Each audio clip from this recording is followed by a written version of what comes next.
ladies and gentlemen, the Pixies, are they slop or not? Let's figure it out. How do we figure that out? First, we're going to go over what is slop. Second, how to detect slop. Third, how much of the Pixies catalog is slop.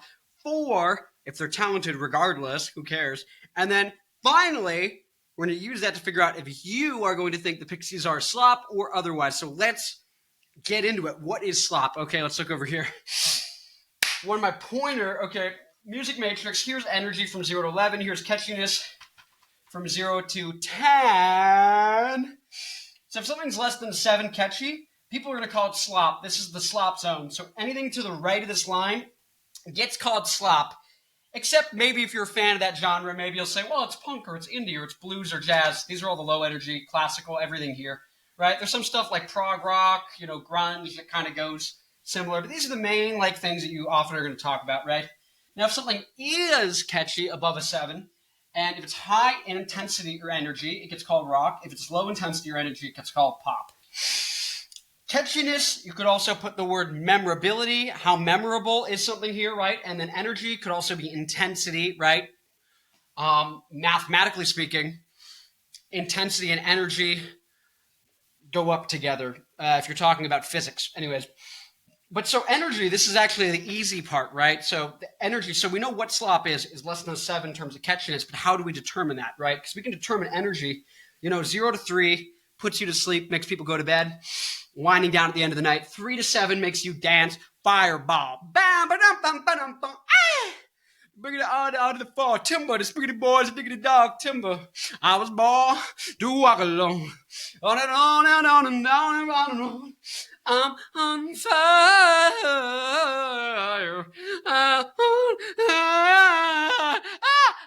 I'm on fire. Fireball. And then 7 to 11 makes you want to fight. Mosh pit. Yeah. The pressure of a thousand lights staring at me. I'm just saying, fall. Okay, so how do we figure out catchiness? This is number 2. Less than a 7 in catchiness indicates sloppage. So we're going to look at the catchiness index. Catchiness has a lot of factors. The easiest one that's a catch-all, that's not even really a factor, kind of is, but the easiest indicator that gives us a gist for catchiness is predictability. If something's completely predictable, average predictability of all the different things in the song. It's kind of like a weighted average. So if the song's got a guitar part that's really interesting and unique, and the structure is very formulaic, well, that can be predictable and unpredictable. But on average, there kind of can be in the sweet spot. So that's where Welcome to the Jungle is. Welcome to the jungle. We have fun and games.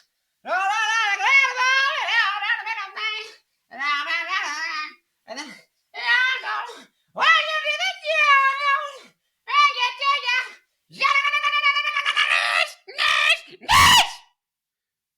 I'm fucking with you.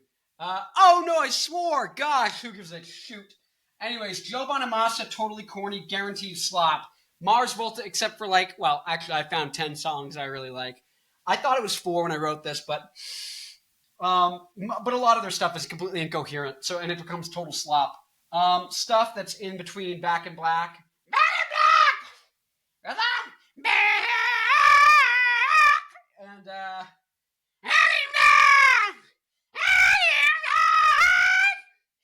and friggin' Bohemian Rhapsody. I'm just a poor boy, running no sympathy, caught in a landslide, no escape from reality. Easy come, easy go, little high, little low. Okay, so if something's in the money zone, it doesn't guarantee it's going to be good.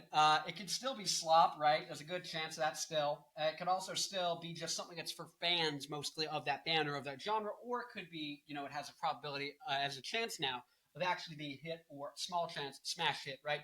So something can be hit quality, quick disclaimer, without actually having to become a hit, right? If you took Welcome to the Jungle and it was released tomorrow, it was never released before, and then tomorrow someone unknown put it on Spotify and said, hey, check out my new song, it would probably not become a hit, but it still is a hit quality song, right? So now we move on to the third part, which is the Pixies in particular. How much of the catalog is slop or otherwise, right? So this is the catalog audit. We have the OnlyFans model to start with here. This is about the ratio of those different quality buckets over the total catalog? What's the ratio of it, right? So like down here is David Bowie, who, though he has like 20 or 30 good songs, he has 50 million songs. So it's like, yeah, duh, a broken clock is right twice a day. That's going to split people. Some people are going to say he's bad because most of what he does, if you average it, is pure slop. The average of his songs, all of them, is total garbage, completely forgettable garbage. But he is contributed to some people some of the greatest songs ever to exist. So is he slop or not? That gets trickier to say. But a band like Motorhead, this is also tricky to say because Motorhead has very little hits that are for everyone and very little stuff that no one's going to listen to. They actually have mostly stuff that the fans are going to get a lot of mileage out of, right? So that's an interesting, is Motorhead bad or good? Like slop or not? It's kind of interesting. Hit or quits, you've got Queen, Weezer. They have stuff that's great for everyone, or stuff that's complete garbage. Pretty much no in between. 50-50 is where it's pretty even. Like, let's say Led Zeppelin, 9 Inch Nails, 3 albums that are iconic, amazing, every song, no skips. 3 albums of stuff that fans are going to get a lot of mileage out of, but maybe not general audiences. They're like, they might skip if they don't like that genre or they don't like Led Zeppelin. But they have like 3 albums of the undeniable. You don't have to be a Led Zeppelin fan to be like, those songs are amazing. And then 3 albums of just garbage the fans don't even like, right? Classic catalog, this is the best, right? The Beatles, Metallica, Rage Against the Machine, Daft Punk. Mostly stuff that undeniably everyone says is amazing. Then a lot of stuff the fans are going to love, and nothing bad, or very little bad relative to the total amount they put out. So that's kind of the breakdown. Where do the Pixies go? It's honestly, I think it's an upward like this. So they're up 190 IQ Jew. It's not a Z Kyle. Look, see, it's down here. It's low. I'm just making a chart with my hand. I'm like a penguin. Arr, arr, arr. I'm the penguin. Hey, come on, Sophia, quick, Sophia, I'm the penguin. Come on, Sophia, gigante. Victor, it's me, the penguin. Quack. That's what I'm doing. There's a quack. There's a penguin quack. So look, see? See the biceps. Gonna look at the Pixies. Gonna say, what are the Pixies? I don't even know what the Pixies. Action. We're back. Okay, people. I had a little technical difficulty, but the Pixies. What did we say? We said Pixies greater than 50-50 catalog. Okay, so the Pixies do good in that regard, and now we're gonna look at the brands, kind of merchandising, the kind of all that kind of stuff. We're gonna look at if someone hears the Pixies, does it inspire them to be a musician? And, oh my God, I've got to learn those guitar parts. I really want to pick up an instrument. And then the third thing is, oh my God, these are really good songs. I don't care about the other stuff, right? So for people who just care about songs, Pixies, green means excellent. Riffs, melodies, chords, things. They figured out how to do, this is what I said originally before I realized the camera shut off last time. The Pixies are actually an example of, if you were using the definition of the words, just off a definition, the concept of progressive rock, right? Progressive music is the idea, for rock at least, rock being sufficiently catchy and sufficiently high intensity or energy, right? The idea of progressive rock is using elements or compositional techniques or just ideas and things and different songwriting tools that are not common and finding a way to integrate them into songs while still making sure it's rock, i.e. catchy and high intensity. And ironically, most of the prog rock bands either are not energetic at all, have no intensity or energy, they're very low energy, or they're complete slop and they're not catchy and they have no energy. So it's just like, it's neither really progressive nor rock, because to actually progress, you actually have to do something new, which is make rock songs with these things. So the Pixies actually, ironically, are almost the highest pinnacle. There's another band, the Cardiacs, similarly, where they figured out how to take elements.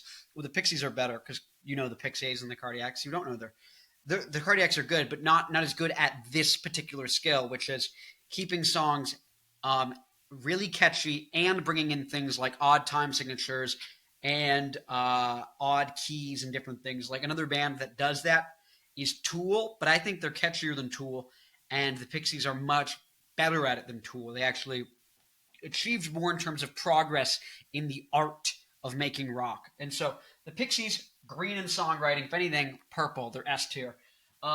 Does it inspire people to want to pick up the instrument or virtuosity, things like that? Yeah, 1,000%. This is like, people want to write songs because they hear the Pixies. They're like, wow, I love music, right? So that's a green. And then the brand is pretty strong, maybe a yellow. It's good, but it's not crazy good. And so with all this combined, now we're able to look at, okay, overall, where do the Pixies rank? Are they rock, slop, pop, and what are people usually going to think? Okay, so when we go back to this chart,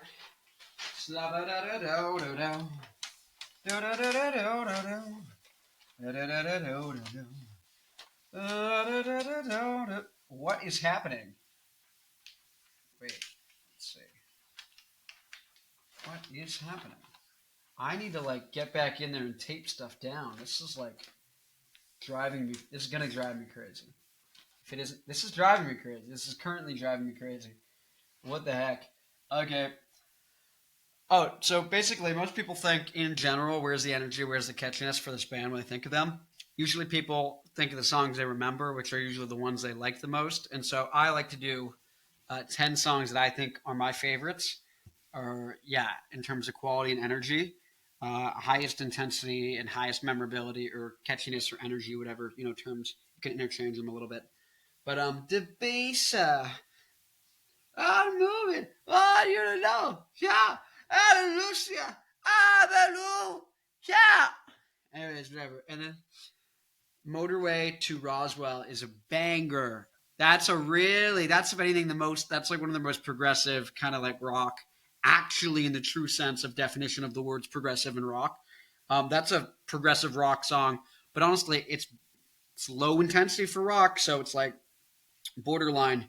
But same with Letter to Memphis, really good.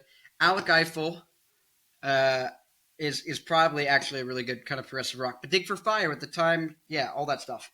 Gigantic, just great rock song. Monkey Goes to Heaven, lower energy, but still good rock song. Here Comes a Man, kind of borderline pop rock song. Where Is My Mind, straight up pop song, just a good pop song, amazing song, but it's pop song, right? And then Valoria, down, down, down, down, down, down, down. Good rock song. Still lower energy. So overall, they're top songs if you're asking people on what they think. Probably off the top of the head, they're going to think, oh, okay, kind of lower energy rock, but really devastatingly good and catchy. And people, because the catalog is really consistent and they're really talented, depending on what things you care about, they do everything well. There's going to be low controversy, and people are generally going to agree about that. So what are they going to call them? Well, they'll probably call them, because some of their songs are more indie, some of their songs are more punk in terms of energy. Let's say 4 to 7 is kind of the range they play in, usually 5 to 7, but the hits sometimes are the 4s. So 4 to 7 in terms of intensity, let's say, or energy. And so that's kind of punk and indie. And then you move over all the way to a 9.5 that gets you rock and pop for the main songs, but if they had to give a sub categorization, punk and or indie is what people are probably going to say. So that's what I think. That's what I think you're going to think and other people are going to think. And so if you like the video, comment, subscribe. I appreciate you watching. I've got to go fix this thing. And if I can get it to stop doing this thing where it's bowing out, it is insane to try and work with. This is absolutely insane. You can see I already taped it. I'm going to reinforce it. If there's any other bands, videos, things, comment now. Because these ones right now, I'm trying to bulk film almost a whole year's worth of videos over the next couple months. So in the next couple videos, comment if you want to see me do one. But honestly, a lot of the bands that are really good, I put on my list, right? Because you're surprised. And eventually I think I'm going to do a video where I go over where all the different things place. But anyways, thanks for watching. I appreciate it. If you're Latina, hit me up. And beside that, I'll see you next time. Okay, I got to go fix this thing. Okay, good. Bye.